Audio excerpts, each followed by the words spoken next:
Há mais coisas entre o céu e a terra do que pode imaginar nossa vã filosofia. Já dizia William Shakespeare. Estrelas de uma constelação, o universo de Bell. Este é um programa idealizado e produzido pelos profissionais do Museu Casa do Poeta Lindolf Bell. Um poema pode ser um universo, assim como a vida de um poeta é uma viagem conduzida pelo brilho das estrelas. Essa viagem configura um poema, constela um universo. Por isso, eu, Miguel, e a minha colega Joelma, estamos aqui. Este é o terceiro episódio da série Estrelas de uma Constelação.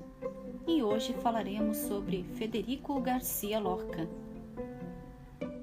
Mas antes de falar sobre o poeta espanhol, queremos trazer aos ouvintes o depoimento de uma pessoa muito querida e que conheceu Lindolf Bell lá no início da década de 60 em São Paulo e que fazia as leituras dos poemas de Lorca junto ao nosso poeta naqueles anos de juventude. Esta pessoa é atualmente um talentoso diretor artístico e seu trabalho muito tem contribuído para o enriquecimento da nossa cultura. Estamos nos referindo ao Tônio Carvalho. Como diretor artístico, foi responsável pela oficina de atores da TV Globo desde 1990 até o ano de 2015. Pela oficina passaram numerosos atores e atrizes que alcançaram grande sucesso tanto no teatro quanto na televisão e no cinema.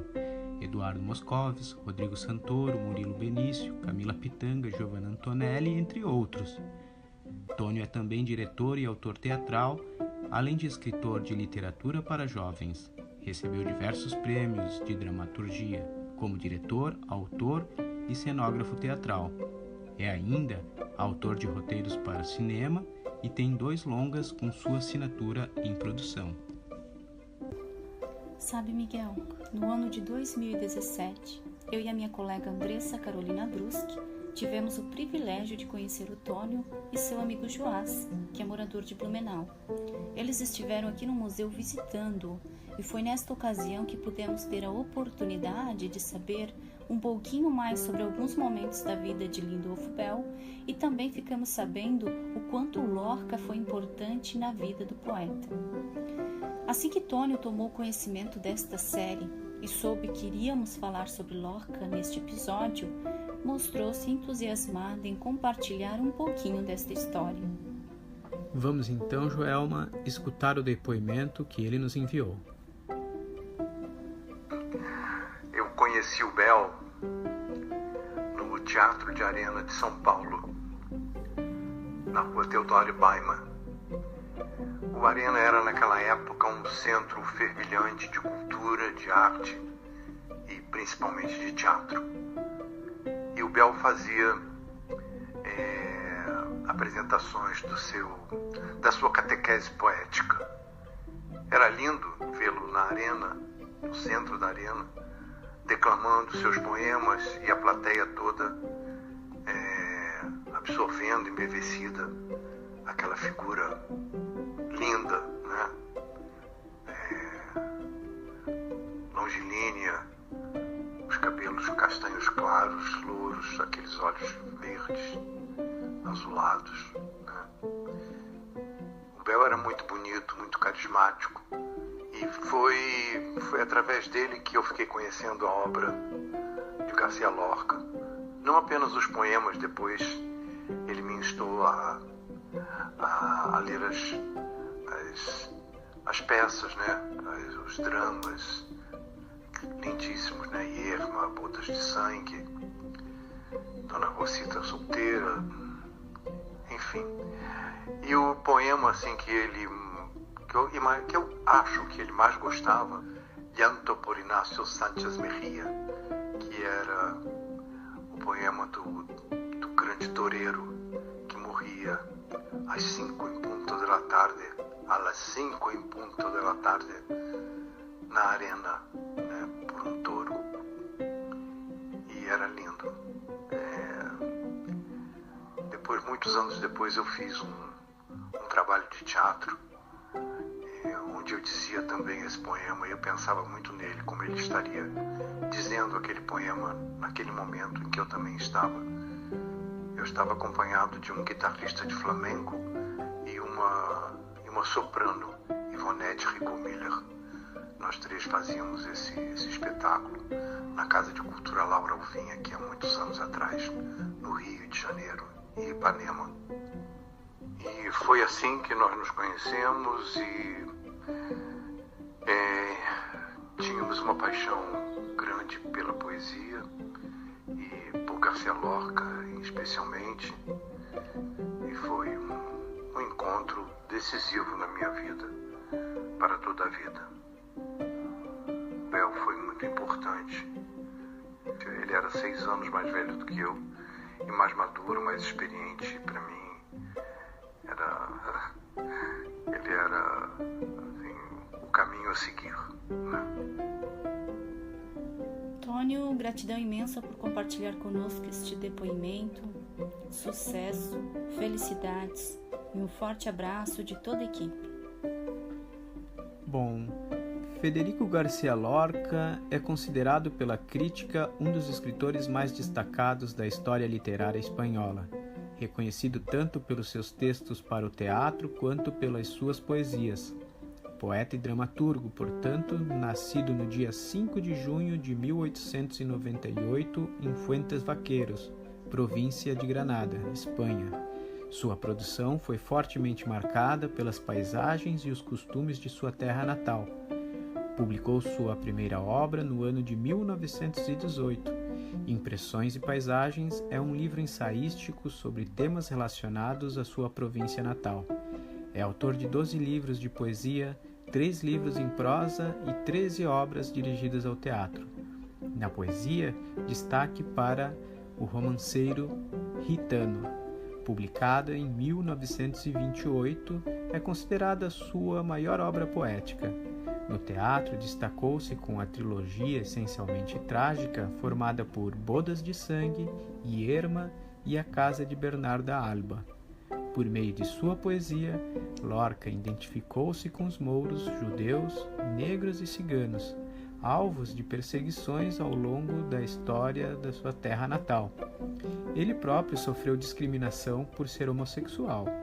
Garcia Lorca foi fuzilado no dia 18 de agosto de 1936 em Granada, aos 38 anos de idade, no contexto do início da Guerra Civil Espanhola, logo de um golpe político que iria impor à jovem república um longo período sombrio de governo ditatorial. Miguel, embora Garcia Lorca tenha falecido muito jovem, deixou um grande legado no teatro e na poesia. Acredito que por esta personalidade forte e determinada de Lorca, tem o nosso poeta se identificado. Analisando sua biografia, consigo demarcar 3 pontos que os ligam, a começar com os temas centrais que Lorca se inspirava para produzir suas obras, como retratar os costumes e paisagens de sua terra natal. Lindolfo Bell eternizou de forma muito clara esses aspectos também. O amor às suas raízes, conhecido por muitos como um poeta telúrico, onde o amor ao minifúndio foi declarado e eternizado em seus poemas.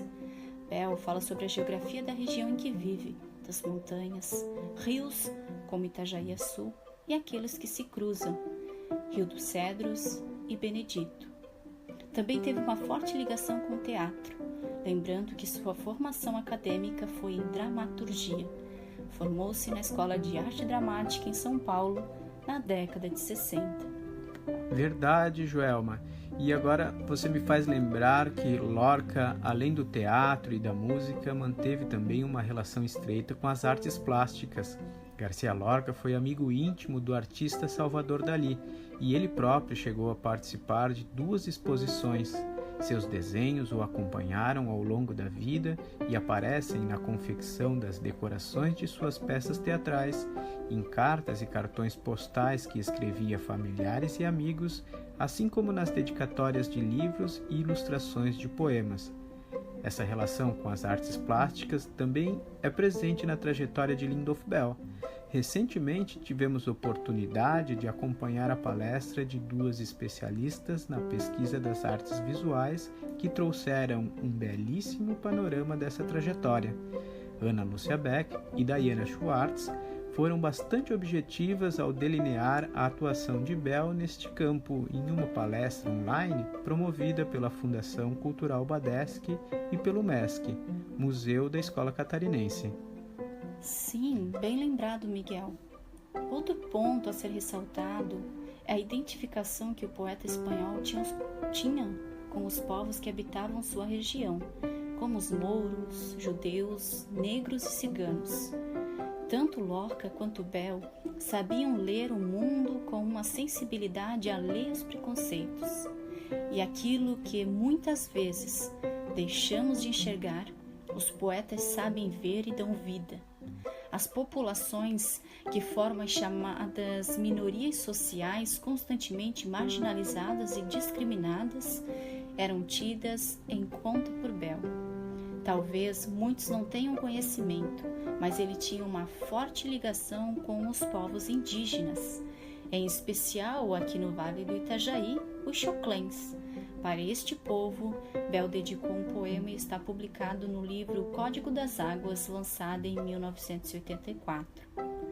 Por fim, e não menos importante, podemos citar o poema dedicado a Paulo Leminski, intitulado Um Touro Atravessa a Tarde, que faz referência à obra de Garcia Lorca, canto a Inácio Sanches Mejías.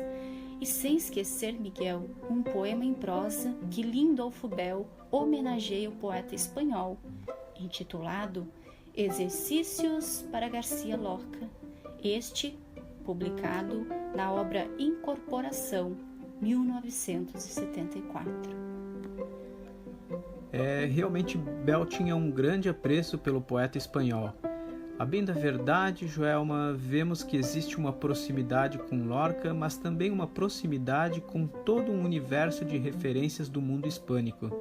Já no início da década de 60, em correspondência com seu amigo Péricles Prade, vemos um comentário elogioso sobre o poeta e amigo de Lorca, Juan Ramón Jiménez. Na década de 70, uma exposição na Galeria Suaçu traz gravuras do pintor surrealista Salvador Dalí. E na década de 80, Bell faz viagem à Espanha, usufruindo do prêmio Miguel de Cervantes, conquistado em São Paulo no ano de 1981. Acreditamos que todo esse universo de referências o inspiram a escrever o poema Odes Ibéricas, publicado póstumamente no livro organizado por Péricles Prade, Melhores Poemas de Lindolfo Bell. Bom, Miguel, acho que para encerrarmos este episódio teremos que brindar nossos ouvintes com um pouco de poesia. E hoje, na voz de Tônio Carvalho.